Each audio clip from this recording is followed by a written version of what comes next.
സ്ഥൂലം ആ ശരീരത്തിനനുസരിച്ച് അതിൽ പരിമിതപ്പെട്ടിരിക്കുന്നു. സൂക്ഷ്മമാകട്ടെ പരിമിതികളില്ലാത്ത വിധം സർവത്ര വ്യാപിച്ചു നിൽക്കുന്നു. ശരീരത്തേക്കാൾ സൂക്ഷ്മമാണ് ഇന്ദ്രിയങ്ങൾ, ഇന്ദ്രിയങ്ങളെക്കാൾ സൂക്ഷ്മം മനസ്സും, മനസ്സിനേക്കാൾ സൂക്ഷ്മം ബുദ്ധിയും, ബുദ്ധിയേക്കാൾ സൂക്ഷ്മം ഞാനെന്ന അഹംവൃത്തിയും, അഹംവൃത്തിയേക്കാൾ സൂക്ഷ്മം സുഷുപ്തിയിലെ അവ്യക്തവും, അവ്യക്തത്തേക്കാൾ സൂക്ഷ്മം ഞാൻ എന്ന നിറവുമാകുന്നു. സ്ഥൂലമായ ശരീരം ഇന്ദ്രിയങ്ങളിലടങ്ങി, ഇന്ദ്രിയം മനസ്സിലടങ്ങി, മനസ്സ് ബുദ്ധിയിലടങ്ങി, ബുദ്ധി അഹങ്കാരത്തിലടങ്ങി, അഹങ്കാരം അവ്യക്തത്തിലടങ്ങി, അവ്യക്തം ശുദ്ധ ബോധത്തിലടങ്ങി. സകലത്തിലും സൂക്ഷ്മമായ ബോധം സർവവ്യാപിയായി നിറഞ്ഞു നിൽക്കുന്നു.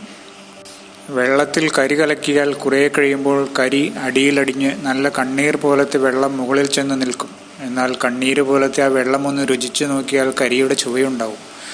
വാസനാമയമായ മനസ്സ് സുഷുപ്തിയിൽ അടങ്ങിക്കിടക്കുകയാണെന്ന് കരുതി അതില്ലാത്ത അവസ്ഥയൊന്നുമല്ലാതെ വാസന അങ്ങനെ തന്നെ അവിടെയുണ്ട്. വാസനയുള്ളത് കൊണ്ട് തന്നെ ജീവത്വവും അവിടെയുണ്ട്.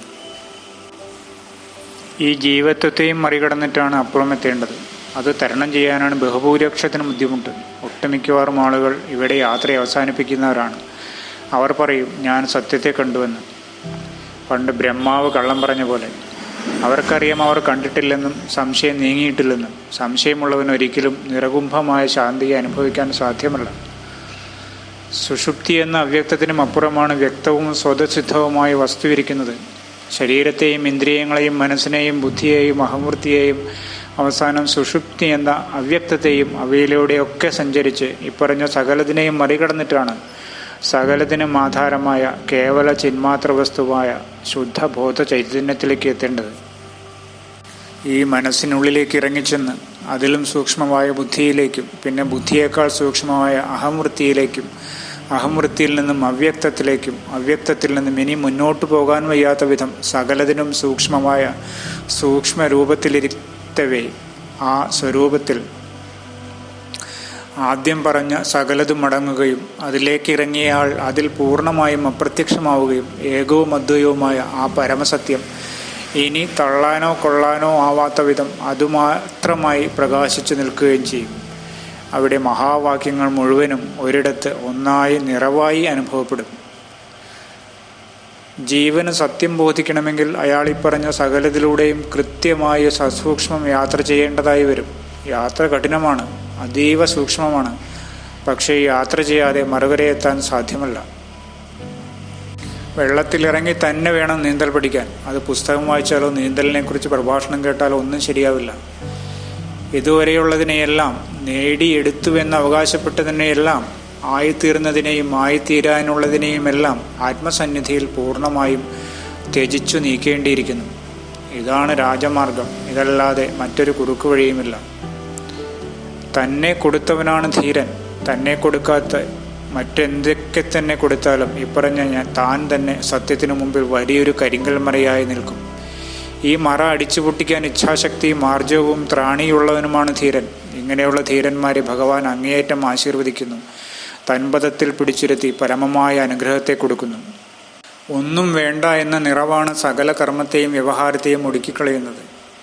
4 കൂട്ടം പ്രഥമനും കൂട്ടി ഇനി അകത്തു ചെല്ലാനാവാത്ത വിധം കുമ്പ നിറച്ചു സദ്യയുണ്ട ആൾക്ക് ഒരു ഗ്ലാസ് പായസം കൊടുക്കാൻ ആരെങ്കിലും ചെന്നാൽ അയാളെ ശകാരിച്ച് ഓടിച്ചുവിടും.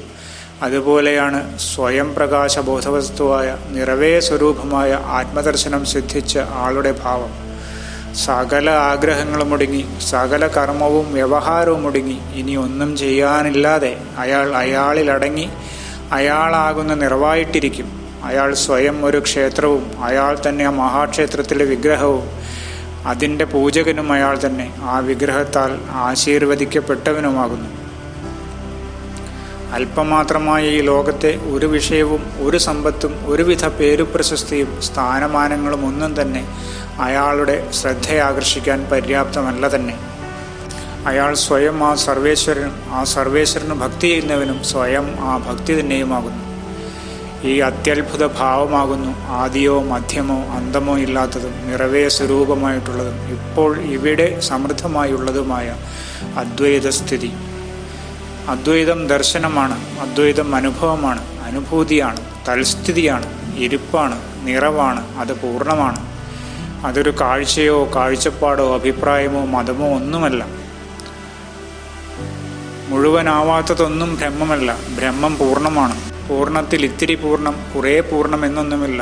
ഇനി ഫിൽ ചെയ്യാനാവാത്ത വിധം അത് പൂർണ്ണമാണ്. പൂർണ്ണത്തെ പറയുമ്പോൾ സ്വയം ആ നിറവായി നിന്ന് തന്നെ പറയണം. അല്ലാത്തതെല്ലാം ഏത് മുഴുത്ത ആചാര്യൻ പറഞ്ഞാലും അപൂർണമാണ്. പൂർണ്ണത്തെ കേട്ടാൽ അറിയും, കേൾക്കുമ്പോൾ തന്നെ അറിയും, അത്ര തന്നെ. നീ പൂർണ്ണവസ്തുവാകുന്നു. നീ പൂർണ്ണവസ്തുവായി നിറവാകുന്നു. പൂർണ്ണം നിനക്ക് സ്വന്തമാകുന്നു. ഇനി അതിനെപ്പറ്റി ഒന്നും അറിയാനില്ല. അതിൻ്റെ ആഴങ്ങളിലേക്ക് ഇറങ്ങി വീണ്ടും വീണ്ടും ആ പൂർണ്ണഭാവത്തോടെ അതിനെ അനുഭവിച്ചു കൊണ്ടിരിക്കാനേ ഉള്ളൂ. ഇതിലെന്തെങ്കിലും സംശയമുണ്ടോ? ഈ ഉറപ്പാണ് ഗുരുവിൻ്റെ ഉറപ്പ്. ഞാൻ നിനക്ക് സദാ സ്വന്തമെന്ന് ഗുരു പ്രഖ്യാപിക്കുമ്പോൾ അതിലും വലിയൊരു ഉറപ്പ് എന്താണുള്ളത്?